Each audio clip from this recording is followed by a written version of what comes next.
Alright, Ian Neely reporting here for Fight Scotland, and I'm with Joanne Calderwood. Joanne, thanks for having us. How are you? I'm good, thank you. I'm just back, so it's good to be back in the gym and good to see all you guys and catch up with everyone. I know, it must be tired. You've done a lot of travelling recently, haven't you? Yeah, I've been in Scotland since I got back, maybe like 4 days. I know, I've seen since you've been over in America, you've obviously flown back and you've been over doing a lot of events in England as well. Yeah. Do you find it hard that you're doing a lot more events nowadays?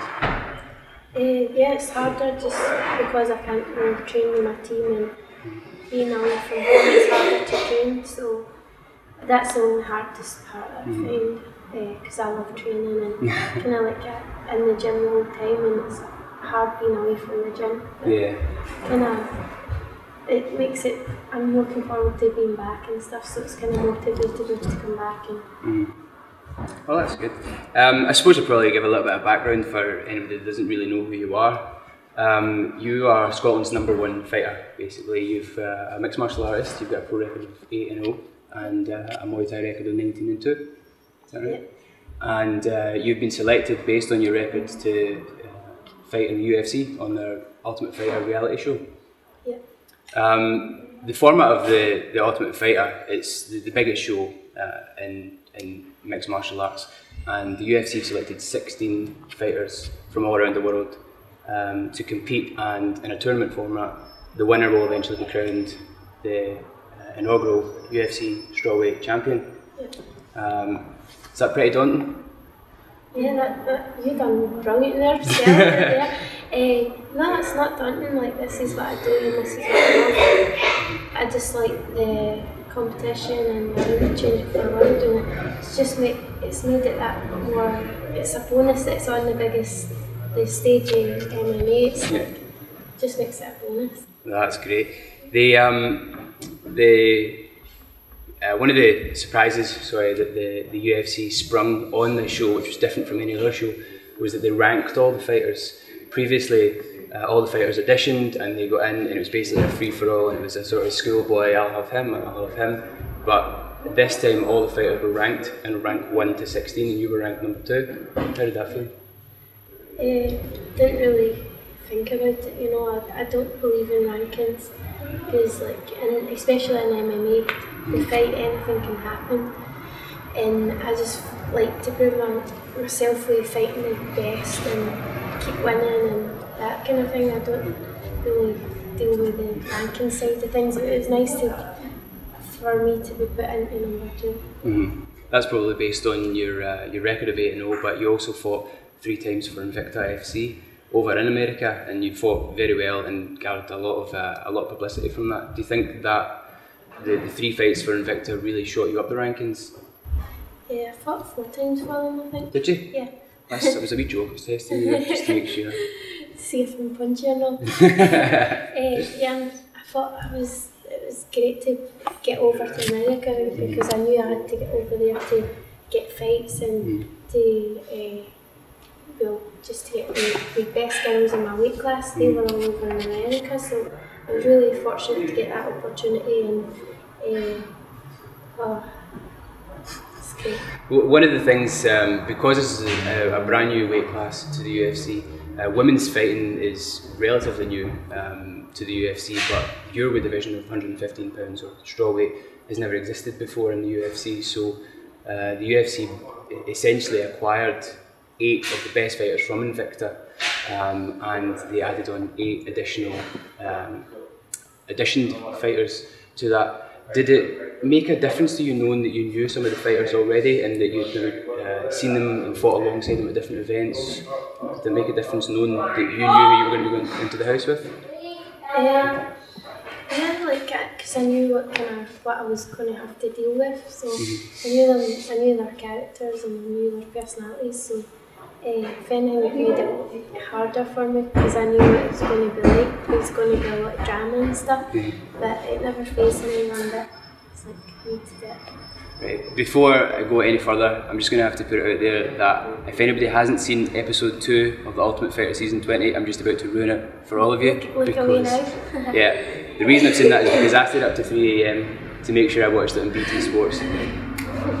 Live, simulcast, so that was the same as the US.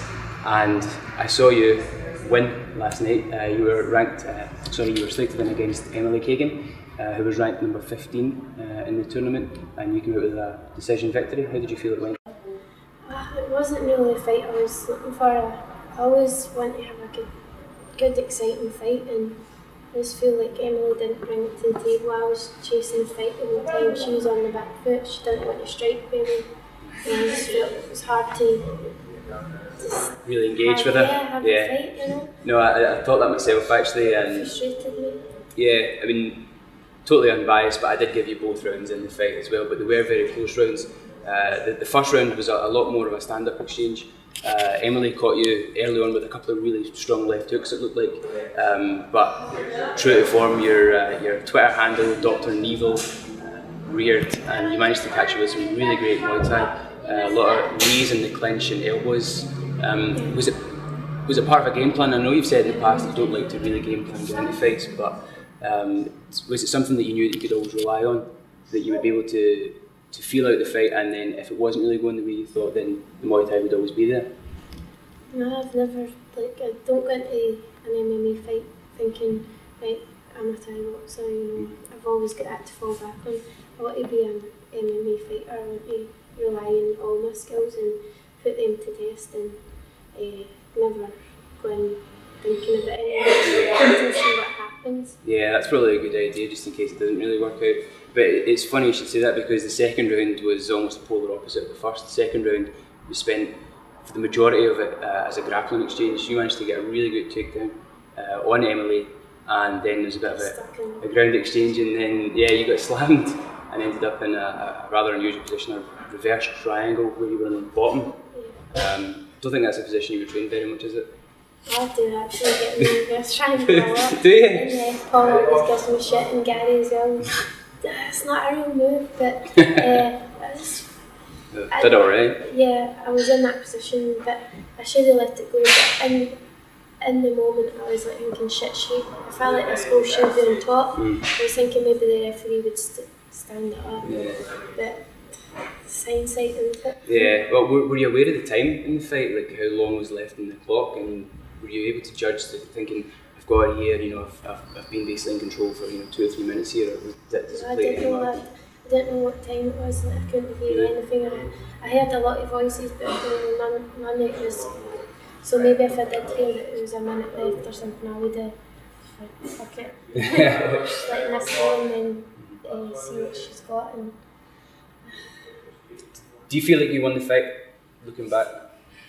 No, because I always want to make sure I can make a mark, you know. And it frustrated me because she didn't want to exchange with me. If you can't exchange with someone, if someone's not willing to have a fight with you, it's a lot harder. And you're sort of chasing it, and it looks a little bit awkward at times. Yeah, I understand that.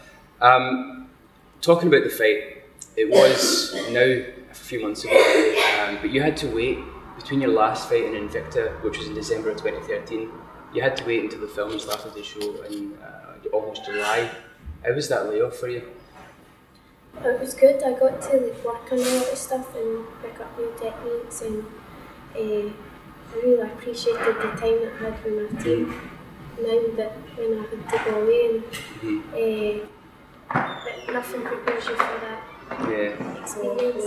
I suppose before that you had been a really active fighter. You liked to fight frequently, and even between your Invicta fights, they released you to do Muay Thai events, kickboxing events as well. So was training something that you looked forward to, knowing that you had X amount of months, or did you just take a couple of months off and get really fat? I'm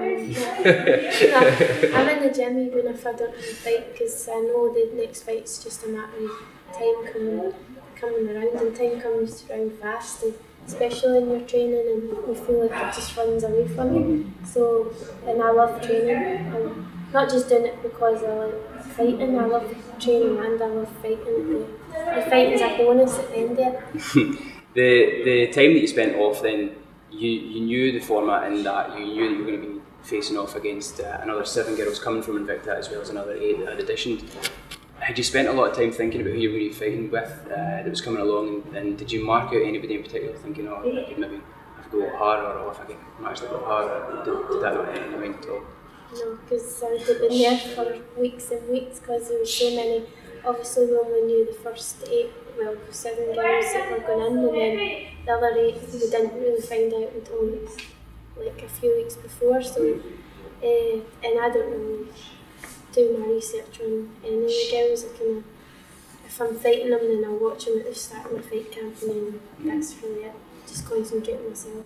So, being a girl growing up in sunny Scotland, the chance to go away, spend 6 weeks in Las Vegas in America, training with 16 of the best fighters in the world in your weight class, with 2 of the best coaches in the world, lightweight champion Anthony Pettis and challenger Gilbert Melendez and their coaching staff, in the UFC's exclusive gym in Vegas. Is that a dream or is it a nightmare? Spending 6 weeks in that house, was it a payoff? It was both, I would say. Like, the dream was at the start, and then after it, when I came out, it was a bit of a nightmare. I took a few weeks to recover, like, from all the reality side of things, but I knew that was going to be the hardest part, but I knew that before I went in, because I didn't want to do that with the reality side of things, but I would do anything just to fight, and obviously you don't turn down the UFC, it's the biggest promotion in the MMA, so but yeah, it's both. There's pros and cons. Yeah, I could imagine. Training with the Grip House, the majority of the fighters here, and the majority of people that you would train with basically throughout your fighting career are all male. It must have been a total shock to go into a house with 16 female fighters. What was that like? The thing with my team, they're so positive and everyone's so they just get stuck in, and I just felt like the girls weren't as stuck in as the guys, and yeah. that was hard to deal with. And I mean, if anyone knows my team, then they know how good they are, and we all have a good time. So it was completely different in the house. Yeah, you must have been looking forward. Yeah, you must have been looking forward to coming back then. Yeah. Yeah. Well, the Grip House gym, you train out of the Dinky Ninja Fight Team and higher level MMA as well. These gyms and teams basically have got some of the best fighters in British MMA, not only Scottish MMA. It's almost a who's who of British MMA. Fighters such as Robert Whiteford, who obviously is Scotland's only other entrant into the UFC. James Doolan, obviously your coach and fighter. Paul McVeigh auditioned for the Ultimate Fighter 1 year as well, and I could list a whole host of them. It's ridiculous. What makes the Grip House and Dinky Ninja Fight Team, higher level MMA, what makes them so special in Scotland? Because how hard we work, you know, and we're so close, we're like a family, but at the same time everyone comes in with the attitude of we want to reach our goals. So to reach your goals you need to work really, really hard. So everyone's just got a great work ethic, and it works for us. I've heard actually quotes in the past from yourself and your team saying that it really is a team. It's like a family, close-knit bond, almost like a gang. At times, you know, everyone's really looking out for each other, pushing each other, protecting each other, making sure that everyone progresses in the same way. It must have been completely different for you then, fighting with or training and living with people who were in it for themselves, essentially. It was hard, and like the training, the first week it was alright, but then as the weeks went on, there was like girls like not wanting to do this and not wanting to do that, and just like I'd like just come in doing it, do as I'm told, and get a training session. I don't care who's on the mat with me. You know, I could be fighting her next week. I didn't care. I was just using her to drill stuff, and I don't think anyone else had that attitude.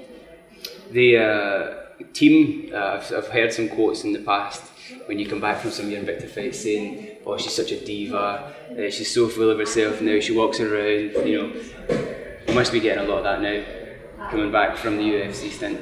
Well, I've not really seen much of the team since I've got back, but yeah, they slag me a lot. A few of them have already sent me pictures of carrots because they what I said in the first episode. I'm like, I'm never going to live this down. Do you want to tell us a little bit about that actually? Because as you mentioned in episode 1, there was a story about your opponent Emily, before she was going to be your opponent, giving you some carrots. Yeah, we were just sitting at the mat waiting for the fight announcements and obviously the rankings, we didn't know at this time. And I was like, I'm really bloody hungry. She was like, I've got 2 carrots. Who carries around carrots? I don't know. I was like, well, it's better than nothing because I had nothing. We were in the training centre all day, so I was like, oh, it's better than nothing. And then I ate them, and then that's the first thing that came into my head when I get called up to fight Emily. I was like, shit, should we want carrots back? No, it's a funny thing that you're now probably going to be known for a little bit, but I would imagine you're fighting. Get some sponsorship. Coming back in training, I know that you've not had a lot of time to spend with the guys, you know, your family here and even probably your family at home. Have you got any plans in the near future then, basically? Have you got time to spend a little bit of time off, or are you all on the UFC promotion train? Yeah, I was on that, but then it's like, this is my last day kind of media stuff, and it calmed down and back into fight camp because obviously I'll be fighting in December, so I need to concentrate on the fight camp. So I took, like after I came out of the house, I took a week off, and the last kind of 2 weeks I've been kind of just training once a day when I could, because we've been on the media tour, and so looking forward to getting back into a routine. Are you and James finally going to take a little break away somewhere, or is it just back to the grind? Back to the grind. So just referring back to the show then, we just seen episode 2 last night, which featured your fight. Now, because you're the winner of this fight and it's in a tournament format, we know now that you're going to fight either Rosie Namajunas or Alex Chambers, and both very exciting fighters. Rosie doesn't have a great amount of fight experience, her record's I think 3-0 at the time, but a lot of excitement, a lot of buzz. She was actually picked by Ronda Rousey as the potential winner of the show, and Alex Chambers, coming from Australia, maybe not so well known, but she's trained with you in Anthony Pettis' team. So was it hard for you knowing that you've got two exciting fighters to come against, or did you just relax and let it happen? Yeah, that's a nice way of saying that. Relax and let it happen. Well, I just I didn't really think about it until obviously I knew Emily was in front of me, so I had to get past Emily, and after that it was just on to the next one, and I was just concentrating, making sure I was training and trying to make the most of the training I had. So you weren't doing a little spiking the breakfast or watching for any limps in the house or anything? No? Nah, I was helping, Alex was on my team and got on well with her, and I was helping her for her fight with Rose, so just you have to, in that circumstances, you have to, there's some of the things that you probably would never do in the real world, but it's not a real world. Yeah, I know, it's a cocooned environment, you know, filmed. I just wanted to fight. I was helping her, and if she won, then that's fine. I just want to fight the best, whoever wins. So if it helps me helping her to win, and she's a better fighter, then I would rather fight her. So yeah. So the winner of the show, as I mentioned, becomes the inaugural UFC women's strawweight champion, 115-pound champion, and that in itself is absolutely huge. It basically puts you number 1 on the map, and then you've got a target on your back. But we don't really want to know about that, because the winner of the show also gets a brand new custom Harley Davidson. So, I think what we all need to know is, have you been training your biker's license? Actually, I did do my CBT. Did you? Yeah, and I crashed it twice. I had to do it. You usually do it in one day, but I done it for 2 days. I loved it, but as you know, the Scottish weather is. I maybe get to use it 1 week a year. I know, it's not really the Vegas riding into the sunset sort of vision you get over here. But I suppose the road to Kilmarnock's not too bad, is it? Definitely being style with driving a Harley. So, being Scotland's number 1, not only Scotland's number 1 female fighter, but Scotland's number 1 Do you feel any pressure now that your name's starting to get really put around there? You're doing a lot of media, a lot of stuff for the UFC, a lot of tours, media events, and in the UFC magazine, Fighters Only magazine. Do you feel any more pressure now that you're starting to get more promotion? First of all, I don't see myself as Scotland's number one, you know, because the team I come from, there's so many better guys, and I train along. I couldn't like say, oh, I'm number one, and it's not my style. But yeah, I'm just like wanting to promote my team and promote the gym and promote my fighting. You know, as people like my style, and that's the main thing. Recently, there's been a real resurgence in Scottish sport. Recently, the Commonwealth Games we had, the judo. Scotland won a lot of medals in judo. Excuse me, a lot of medals in boxing as well. Obviously, your gym and numerous other gyms are producing lots of great fighters, and there's lots of events coming up. Do you think there's anything that's really changed, or is there anything you could put down to this resurgence in Scottish sport? I think the Commonwealth Games helped, and I just think everyone's just trying to get more healthier, you know.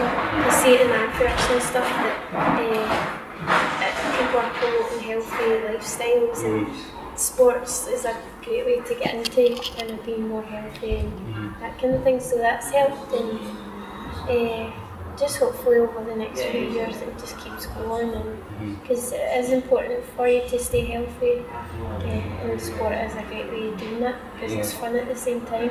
Oh, definitely. I mean, something you started when you were only 13. By chance, as I understand it, you were supposed to go to swimming or something? Yeah, I was always in sport, so but it's weird how everything happens for a reason. Look what's happened over a few years. Absolutely.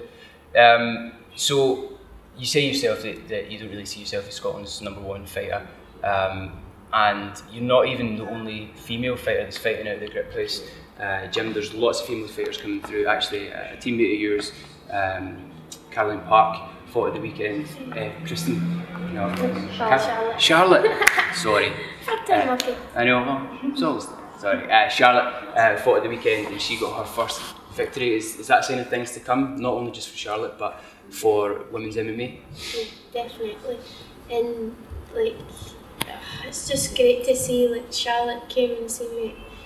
Cage Warriors, I think it was, and she was training in it as well, but for her to now want to go on and do great things in MMA, I'm like, yes, like we need more girls like to keep coming up and growing the sport in MMA in Scotland, sorry. So just onwards and upwards. I know you said that you don't really see yourself as number one. I've mentioned that before, but you're now going to be the role model. You're going to be the benchmark people are going to aspire to, and people are going to come and want to talk to you. Do you feel comfortable taking that on now?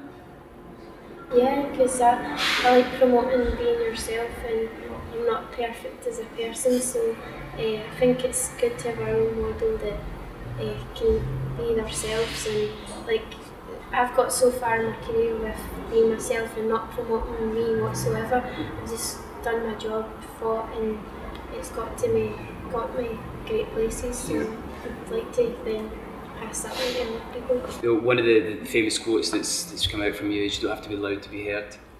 And I think that really does speak volumes. Actually, not only for you, but for your free fighting style. Actions speak louder than words.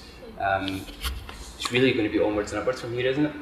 Yeah, I just feel like there's already pressure in life, and you can put a lot more pressure on you, like saying, "Oh, I'm the best," and you know, it's just be yourself and don't add any more pressure onto you or any more stress. Yeah. There's enough out there like that. Alright, so just before we finish up then, can you tell us who wins? Episode 3 even? Just give us one episode.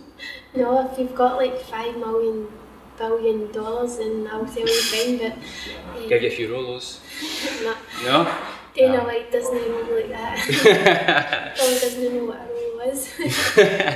So I guess just tune in BT Sports and find out. Yeah, BT Sports at 3 AM, because it's the same time. Yeah, live broadcast, UFC. simulcast. And then, so for the normal people that don't want to stay up all night, 10 o'clock BT Sport 2. Oh, that's brilliant. Just before we go then, is anybody you'd like to thank? I know that you've got a brand new management company recently, Manual Management. You're working with some of the biggest fighters in Europe. Is there anybody you'd like to thank that's really got you here, or any of your sponsors? Yeah, like I've got my Funky Gums who do my gum shields, Physio Effect, he keeps my body intact, and the Aberdeen Butcher who sends me all my chicken and keeps me with my protein. And some carrots. Yeah. Oh, I need to say it. Carrots. Hopefully I'll get a separate sponsorship with carrots, year's supply. But the main people are my team, you know, that I'm training every day. Guy Ramsey that supports me, is the owner of the Grip House, and I probably wouldn't be here. He gave me the opportunity to give up working full time to come here and train full time, so I'll never forget that. And probably would be here if it wasn't for him and the rest of the guys. Yeah. Well, thanks for the interview. No, you're welcome. Listen, thank you so much. I know that you're really, really busy, and obviously you're going to want to rush home and work on those CBT skills. But we appreciate your time, and I hope it all works out for you. All the best. Thank you. This is Ian from Fight Scotland. Thank you very much.